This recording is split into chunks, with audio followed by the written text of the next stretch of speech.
අයිබෝවන් ආමකතලයිනේ සෙගික් school YouTube channel එකකින් ගෙන HTML CSS crash course එකේ 14 වෙනි වීඩියෝත් එක්ක. ඉතින් අපි අන්තිම වීඩියෝ එක විතර කරන්න මතක ඇති name එක සහ ඒකට අදාළ field එක අපි වෙනම සකස් කරා. ඉතින් මේ වගේ තමයි අපිට මේක බලා ගන්න හම්බුනේ. ඉතින් මේ lesson එකේදී අපි ඉදිරියට මේ දේවල් ටික සකස් කරගෙන යන්න තමයි බලාපොරොත්තු වෙලා ඉන්නේ. ඉතින් මම මෙතන පොඩි ලේසි වැඩක් කරනවා. මම කරන්න යන්නේ මෙන්න මේ කොටස. මේ කොටස කියන්නේ මෙන්න මේ ටික මම copy කරගන්නවා. දැන් ඔයගොල්ලෝ පේනති එකම එක දෙපාරක් කියලා තියෙනවා. මම මේක දැන් සේව් කරොත් ඔයගොල්ලෝට බලා ගන්න පුළුවන් මෙන්න මේ විදිහට name කියලා දෙපාරක් තියෙනවා.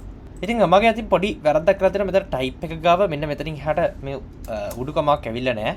ඒක නිසා මේ ඔයගොල්ලෝ පේනති මෙතන රතු වෙලා වගේ පේනවා. ඉතින් මම මේක පාවිච්චි කරනවා මේ විදිහට. දැන් හරි. ඉතින් අපිට දෙවෙනියට මම හිතනවා තිබ්බොත් හොඳයි email එක කියලා. ඉතින් මෙන්න මේ හේතු නිසා මම කරන්න යන්නේ මේ දෙවෙනි set එක අපි අරගත්තේ මෙන්න මේක මුලින්ම මේක අපි label for name කියලා තියෙනවා. මේක email කියලා දෙන්නම්. ඒ වගේම මෙතන මම email label කියලා මේක වෙනස් කරනවා. මේ name කියලා දාපු තැන ටිකට මම email කියලා දාන එක තමයි දැන් මෙතනදී කරන්නේ. ඒ වගේ මම මෙතන අපි හරියට පෙන්නන්න ඕනේ text එක විතර මම දෙනවා හරි විදියට email කියලා. email address කියලා අපි දෙමු.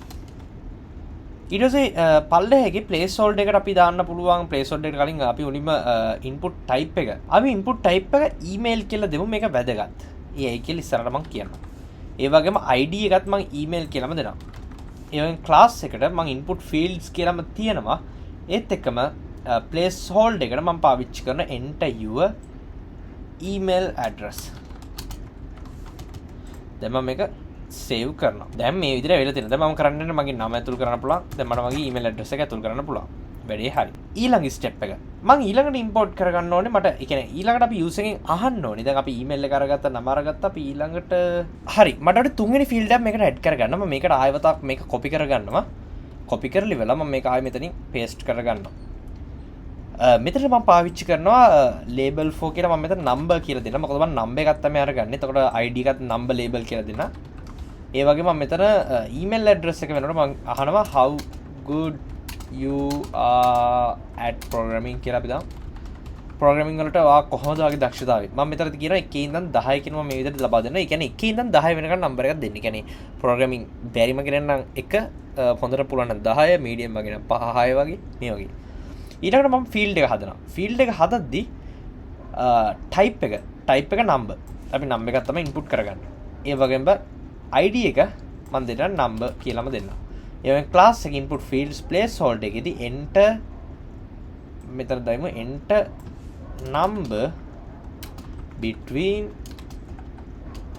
1 and 10.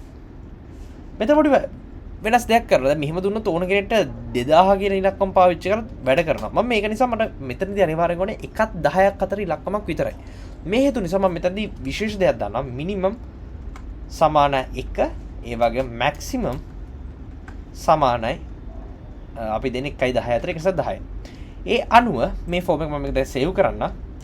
අපිට තාම මේක ටෙස්ට් කරන්න බෑ. නමුත් ඉස්සරහට පෙන්නන්න. මේක ඔයගොල්ලෝ පෙන්නත් මේ ෆීල්ඩ් එකත් පොඩි වෙලා තියෙන. ඒ වගේ මෙතන සිලෙක්ට් කරන්න ඔප්ෂන් එකකුත් දැන් අපිට ලබා දීලා තියෙනවා. මෙතන අපිට සිලෙක්ට් කරන්න බලන්න මේ විදිහට අපිට ඕන කරන නම්බර් එක මොකක්ද කියලා. ඉතින් අපි ඉස්සරහට ෆෝම් එක සබ්මිට් කරද්දි මෙතනදී 1.10 අතර ඉලක්කමක් දීලා නැත්නම් එරර් එකක් එන විදිහට හැදෙනවා. ඉතින් අද මේ lesson එක මෙතන නවත්තමු. HTML CSS lesson series එකත් එක්ක එකතු වෙලා ඉන්න ඔයගොල්ලෝ ගොඩක් ඉස්සුදී අපි දිගට මේ lesson එක continue කරගෙන යමු. දිගට වෙන Geek school එකත් එක්ක අපි ආයතන තුඩ ගහම එකක්. ඔයගොල්ලෝ හැමෝටම සුබ දවසක්.